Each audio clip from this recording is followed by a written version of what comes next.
Hello there, Impact Zone fam. How is it going? For today, I am back, and I swear, I think this is the last time that I want to try to talk about the Mike Santana issue, unless, like, obviously, it sort of resolves in some ways. If, like, again, if Santana's leaving, he's leaving at the end of the day, you know.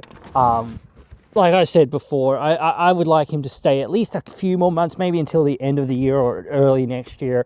But if he's going, he's going. Like, I'm not gonna sit here and, da-di-da-da about, whether he if he leaves, like, we're just gonna move on and say, all right, well, let's figure out what we're going to do, and hopefully we can build some of these guys up. And I even say this about Casey Navarro. He's got that potential. He's already got that little bit of story there with Nick Nemeth and all that sort of stuff. So, maybe you can do something there, but we'll have to wait and see about that. Even if you're not going to do that exactly, maybe there's still something there that you could do. So we'll see about that in the future. But anyway, I think that, like, TNA made some of these moves that they've made in releasing some people and making some cuts to the budget and whatnot, not just because of other shenanigans, but they were very, aware, hey, Santana's deal's coming up. We've got to try to re-sign him, even if it's, again, for a short period of time. And I think, like, this is one of those things that TNA could, and perhaps, they should try to do, obviously. But if they can't, negotiate it and can't get it over the line or whatever, I don't know. Maybe WWE, they say, hey, WWE, even if Santana is now under contract for you, do us a big favor for a few months or whatever, and let us continue to use him up until, Bound for Glory or up until Genesis next year. And then you can have him, all right? So maybe there's something there that they can do. I don't know. But again, I think that a lot of these cuts, these budget cuts and these releases and things like that weren't just to bring in, some new people here and there and to whatever, clean things up or clear things up or whatever else it was. It was to say, hey, let's make a little bit of money. And I think it would be a big surprise and a big thing to get people sort of invested again in TNA. If at the end of the night Mike Santana wins and retains the title, and then you sort of say, he says, I have re-signed, breaking news, I have re-signed with TNA or whatever. Even if he's not really, it's just like, he's got effectively an extension, and he's going to be here for a few more weeks and a few more months or whatever. I think that would be great for them to get the fans engaged and interested and whatnot. I think, like, the writing being on the wall for people, in a way, is actually really bad. And, like, that's the thing of, like, I think people want to be like, oh shit, Santana's actually, like, hoping Santana's re-signed or whatever. But also they want to be like, hey, well, what if he does? Because there's always, like I say, always that possibility. You never say never in wrestling. And people are, already, like, well, he's going to WWE. And sure, he's going to WWE. Sure, okay. But when? Is it after Slammiversary, or is it after Bound for Glory, or is it after Genesis?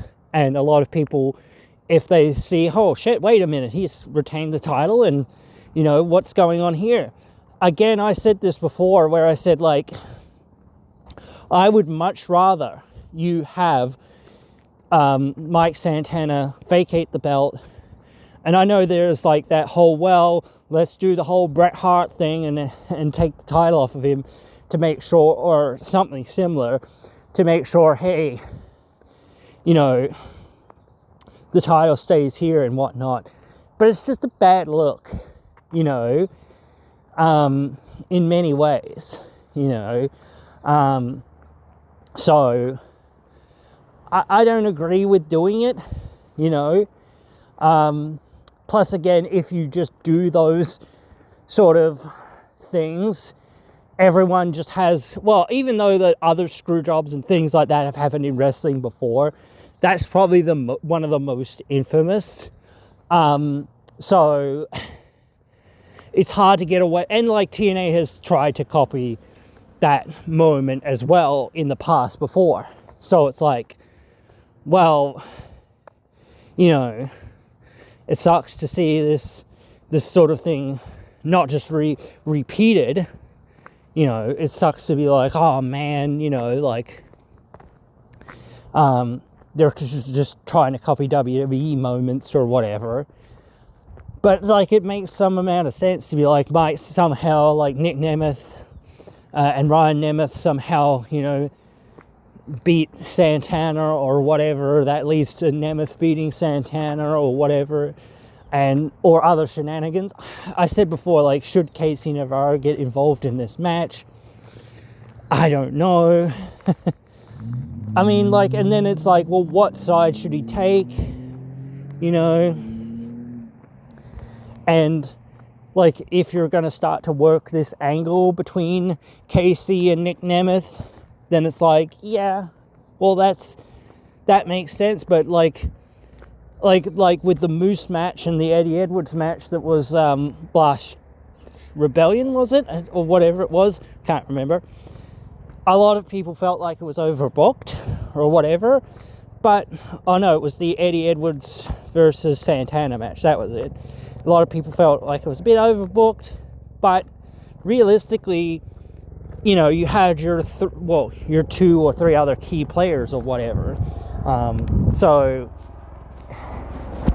And, like, again, perhaps, like, you're saying, oh, this is leading to something down the road between the two of them or what have you and that sort of thing. Sure.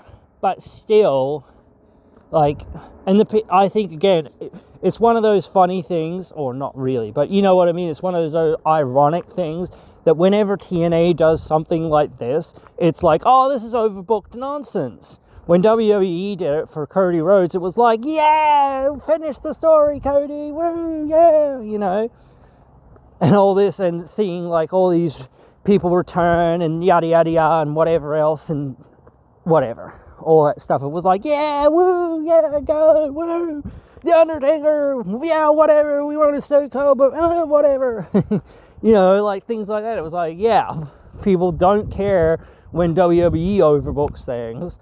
But suddenly when TNA does a little bit of overbooking in some ways or whatever, it's like, oh, how can TNA overbook a match like this? What the hell? TNA, lol, TNA, they can't friggin' book angles properly, they overbook everything, all this. It's like, bro, what are you on about? It was 2 people having a run-in. 2! You know, and whatnot. Yes, the finish or whatever got a little bit stuffed up, or whatever. Shit happens, you know. So yeah, I don't really know, but still, even when we watched the recent documentary, Immersed documentary there on Eddie Edwards, didn't really shed much light on the finish there or whatever else there. So, you know, that is, you know, a bit unfortunate, but it did give me a little bit more, but not a lot more, honestly. It gave me, like, the thoughts of, like, the people involved and being like, you know, oh, shit, you know, some things go your way and sometimes they don't, or whatever, and whatever, that sort of thing. Yeah, 100% knew that, but, like, just getting their perspective on it, like, going, oh, man, well, you know, like, obviously I'm not going to be happy with that, but still, it is what it is, you know. And like like I said, there's a lot of moving parts sometimes, and somebody like is, you know, in the wrong position, or, you know, whatever else it is, or whatever. There's just so many little things, you know. And like even with that, it's just like, oh yeah, I need to be over here, or you know, you need to do this, or da da da da, you know. So yeah, but still. No, I can't disagree that it was overbooked, obviously. But still, people's reactions are completely different. You know what I mean? people's reactions when TNA like overbooks something is like, you know, complaining and carrying on and all this stuff and whatnot. When WWE overbooks or whatever, it's like, oh yeah, cool, woo, yeah, let's go. You know, again, I think it's fine. I think it's fun. I think this is, again, it's part of the freaking story, bro. You know what I mean? It's part of what happened, you know? It's part of the next chapter. You know what I mean? So I'm always excited to see whatever, you know, the next chapter is, or even if you know kind of what the next chapter is. Yeah, but still, like, be excited to see it. I'm going to get to see, you know, this and this. Okay, cool. Great, cool. You know, now I understand, okay, this is what we're working towards. There's no surrender match between Moose and Eddie. Right, okay, cool. You know, now I have that to look forward to, or whatever else it is. Doesn't matter, but still, yeah, people, you know, when it's like, oh, yes, WWE, you know, because it's like, oh, yeah, you know, if it's like one night of a year, I can understand if you say, oh, well, that, you know, some might say that, but it's like, no, it really wasn't. You know, the bloodline was always getting involved in a lot of these matches, you know, and things like that, and whatever else. You always had these different sorts of things going on, but you did try to save, like, some of the bigger stuff, I guess, for the bigger events. But again, you know, this was on pay-per-view. So saying, oh, we didn't save it, doesn't really work, because this is, again, it's pay-per-view, bro. Pay-per-view. So, but anyway, yeah, that's where I'm at with it right now. Yeah, like, if Santana stays, then maybe we'll talk a little bit more about it. But if not, then, like, legit, I've got nothing to say in many ways, you know. So I'm not going to spend my time sitting here and saying, oh, he's left and da-da-da-da. I'm going to spend my time sitting here and saying, okay, what is next? What is next? Every turn, because, like, that's always what I do. I'm always like, well, okay, so this is the situation we've got. This is what we've got to work with. This is where we're at. Okay, cool, right. So now let's, you know, get from where we're at to where are we going, you know? So, like, I don't know what you're going to do there. And like I say, it's always going to be one of those things that always the difficult decisions of saying, you know, are we going to trust somebody and whatnot, because how can we trust that somebody's going to stick with us or whatever? You just can't trust that somebody's going to stick with you for a long term. You know, people are either going to stick and stay or they're not. And like, some people, I want to say, people have worn out their welcome, but they're, you know, they're on that, you know, path of, well, you're more irrelevant because you, like, despite being an established guy, that's not what we need. We need the established guys, obviously, but we need to establish more guys. We can't sit here just with our established guys. We need to go, okay, who's our next guy? And that's been your problem for the last, like, couple of months even, or whatever. You haven't, like I said before, Santana hasn't had dragons to slay. He hasn't had opponents, really. He hasn't had really good stories or anything to bite into. And maybe you can be like, look, Santana, we know you want to leave, but you're our champion. And, you know, that's where we're at. If you're going to leave, then we have to take that from you. If you're going to leave, or even, you know, even if you're staying and you're planning to leave in a few more months, well, we've got to utilize you for what little time we have left so that we can get other people over. Because we can't be here, you know, not having that sort of thing. We need that level of momentum for some of these guys and some of these gals to get those wins and to get those moments and to get those things that will help propel them into the next position. So, it is what it is. So, yeah, I don't know, guys. Like, I think a lot of people are on that, again, doom and gloom trail, which a lot of the podcasters and whatnot put out there. There's legit, I don't want to say there's not legit criticism to be had. I'm not saying that. I'm just saying, again, I saw John Alba there complaining about, Slammiversary last year. Bro, that was last year. It was last year. And what did they do 6 months later? You know what I mean? So they changed what they were going to do. So I think that was, hey, that's what we've done. Cool, great. Now we've done this. So now you've, kind of remedied it, kind of. So I think that was a good move in many ways. And, despite still thinking, oh, well, they should have done it at the time or whatever else it is, but still, it is what it is. Yes, you can look back at any time you want and say, oh, they missed here, they missed there, whatever. Yeah, but we could be here all day and night talking about AEW missing here, WWE missing there, whatever else. Any company, any place, any time that you want. We'll be here all night talking about the people that they've missed with. Any company. And AEW had Mike Santana for a long time. What did they do with him? Sweet fucking nothing, basically. Had a nice debut, then was in the background of a faction and never really did too much. Then, had that little bit of feud with, what's his name? I can't remember his name even now, see? But yeah, then lost that, and then basically nothing after that.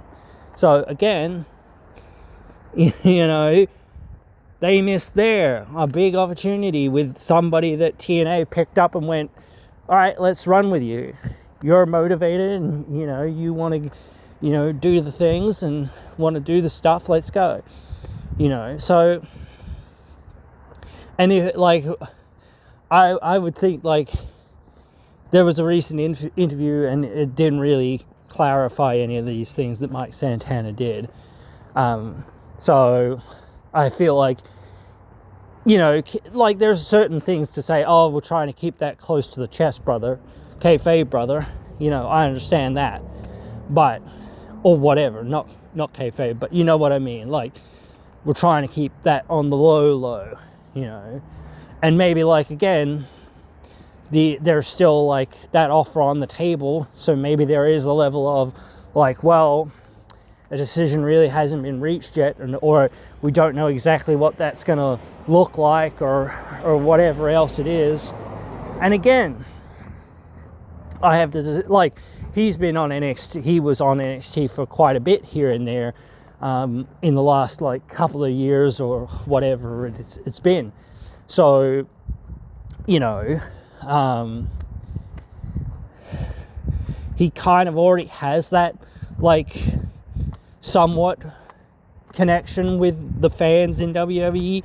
Not that that'll change anything, because Joe Hendry had the same, and I think Joe Hendry was a bigger star, had more star power than what Santana has, and he was there on NXT for a long ass time, and again, I understand you need NXT to draw its own gates and whatnot, but that's the thing. You've got to be going okay, where are we putting you? Why are we putting you on Raw? Why are we putting you on SmackDown? I can understand that. But you should have already, come up with that. You shouldn't just be saying, oh, let's put you in NXT, brother. You'll be there for a couple of years and whatever. Bye.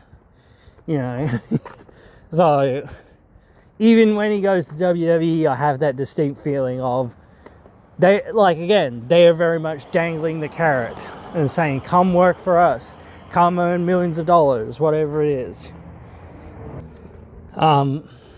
You want to wrestle, main event WrestleMania, come and work for us, whatever. All those promises and saying, oh yeah, you'll be important and you'll be one of our like, obviously I think that that's what it is. They're like looking for, not exactly the next Rey Mysterio, but they're looking for the next Rey Mysterio. They're looking for, the next, big time Latin influence star. They're looking for the next Eddie Guerrero. That's what they're looking for, so yeah, but still, it's one of those things of, it is what it is. And like, again, I hope the best for Santana in whatever happens, but, not to say that I'm just like, what do you want to call it? Like, full on mark for TNA. Like I say, I'm not, or don't try to be. But I try to say, hey, how do we make TNA the best? How can we make it great? How can we, hopefully retain some of these wrestlers that we put so much time, so much energy, so much effort into, even for a little while. It doesn't have to be for 10 years or whatever. It just has to be for, a bit longer sometimes, so that, when we turn around and say, oh, well, they're leaving or whatever, the divisions and everything are ready for them to kind of leave. So there's somebody ready to go. Not just a scramble of like, oh, shit, well, what do we do now sort of thing. It's like, oh, yeah, we knew this was potentially coming at some point. That's why we've prepared for this. We'd obviously love you to stay. But obviously, hey, we understand there's bigger and better and whatever and more lucrative opportunities elsewhere, so we can understand that. So if you do wish to go, we'll wish you the best of luck in those endeavors or whatever else it is. But obviously, again, we will love you to stay with us even for a short period of time. So yeah, I do hope that happens, but obviously if it doesn't, it doesn't. Like, that's the ultimate, nail in this coffin that I've said a few times during this. But that is it. If it happens, we've got to be, again, not even thinking, okay, well, what are we going to do with Santana? Well, in a way, yes, but in another way, we've got to be saying, okay, how do we utilize Santana to get the other people that are going to be here for another 6 months, another year, or whatever else it is, that opportunity, because those are the guys that are here and they're gonna be here potentially, at least, so yeah, if he does go, exactly same thing. We've still got to be sitting here and going, okay, but what's next? How are they going to build some of these, not just young kids, but how are they going to build these newer superstars? Because that's always the goal, you know what I mean? And I want to say this as well. I didn't really say this in the other video, but it was very funny this week, seeing Nick Nemeth, in that promo. And I know it's kayfabe, brother, but him saying, I've had 23 years or whatever it was. I don't know. Doesn't matter. But brother, the person that everybody just considers basically a jobber, Really? And I think he had one title reign in WWE that was like a month, or maybe something like that, whatever it was, maybe a couple of days because he got injured. He had one title reign that literally was like, I don't know, minutes long or whatever else it was. He's had obviously US championships and Intercontinental championships and other things, whatever. And of course he had that TNA title run. That was his best title reign, because it was a good, 6 months, whatever else it was, and whatnot. Though again, I don't think that it was the best idea. I think, whatever. We've talked about that a lot, but still, Yeah. But yeah, he's definitely not had all those years worth of being the top guy, you know, definitely not. Maybe like a top tier talent in some ways, sure, okay, but realistically when you started, and especially when you were working in the Spirit Squad and things like that, and even before that, nah bro, that wasn't like top tier stuff. And again, basically this guy was buried, you know, and that's not good and that's not cool, but that is what happened. And it's just so weird to me to see, like, and I get it, again, kayfabe brother, but like, it's so crazy to see somebody be like, oh, I've had 23 good years, brother. And I wish that Santana had have come back and said, bull fucking shit you have, you know, and said, brother, you've been a jobber everywhere you've been, basically, for the last, like, 23 years, and everyone knows it. But yeah, anyway, yeah, guys, that's pretty much it for this one. So yeah, I hope you've enjoyed it. And I do hope that we get to talk more about Santana, but like, obviously I said, we will see. But yeah, I hope you'll join me again in the next one as well.